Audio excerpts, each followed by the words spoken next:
जय हिंद, वंदे मातरम। आपने देखना शुरू किया है जयंत इनसाइड पॉलिटिक्स। और ये हमारे पीछे आप जो देख रहे हैं ये पूरा मंजर बाढ़ का मंजर है। फल्गु नदी में आज रात में बाढ़ आया था और उसका पूरा मंजर है। देखिए सामने, देखिए मननपुर गांव है जो कि हमारे ही बंधुगंज ग्राम पंचायत में आता है। जहां तक दूर तक देखिएगा जलजला बिल्कुल। हम अपने घर के छत पर से वीडियो बना रहे हैं। देखिए जहाँ भी देखिएगा, देखिए मेरे दरवाजे के पास कितना पानी है। सुबह में तो और बहुत पानी था, हमारे घर में भी पानी घुस गया था। लगभग 2.5 से 3 फीट पानी हमारे घर में सुबह घुसा था। बहुत सामान बर्बाद हुआ है, बहुत सामान बर्बाद हुआ है।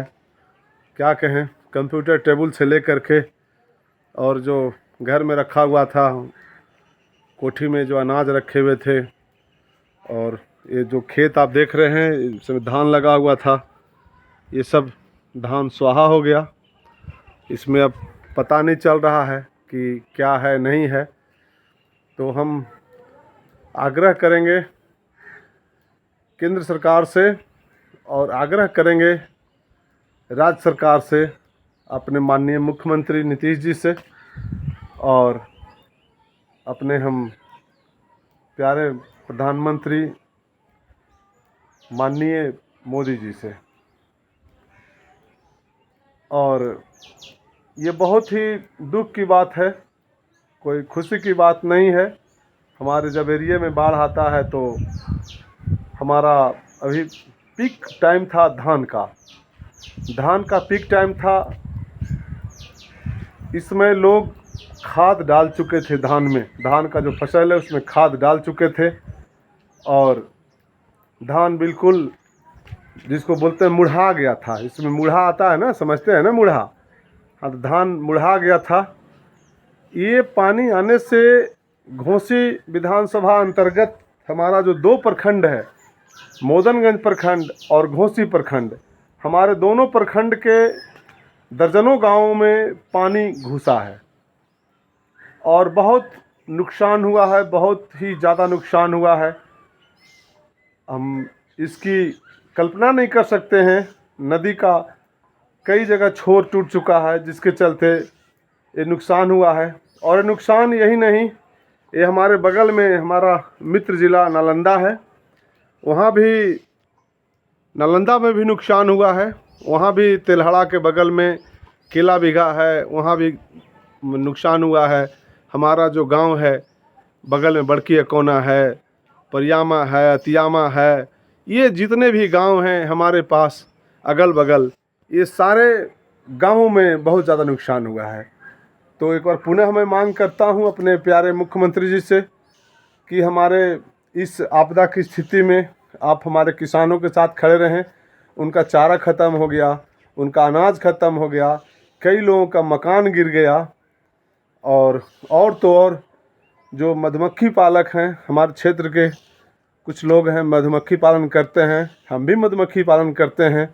हमारा फिर से आज बॉक्स दह गया सुबह में, जो कि बहुत हाइट पर रखा हुआ था, लेकिन पानी इतना ज़्यादा था कि समझ में नहीं आया। और लोग कहते हैं, गांव के लोग कहते हैं, हमारी माँ कहती है कि ये 50 साल का रिकॉर्ड है, 50 साल से हमने ऐसा पानी नहीं देखा था बेटा।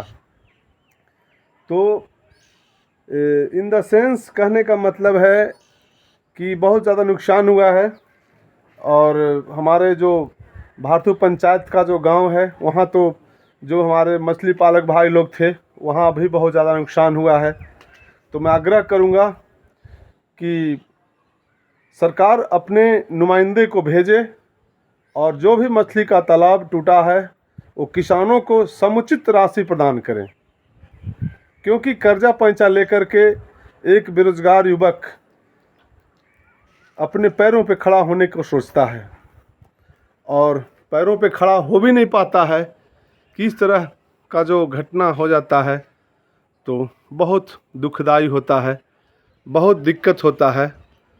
अब हमारे अगल बगल दूर तक जो देख रहे हैं चारा ख़त्म हो गया, धान ख़त्म हो गया, मकई ख़त्म हो गया, राहड़ ख़त्म हो गया, सब कुछ ख़त्म हो गया, तो सब्जी ख़त्म हो गया, तो बहुत नुकसान है, बहुत दिक्कत है।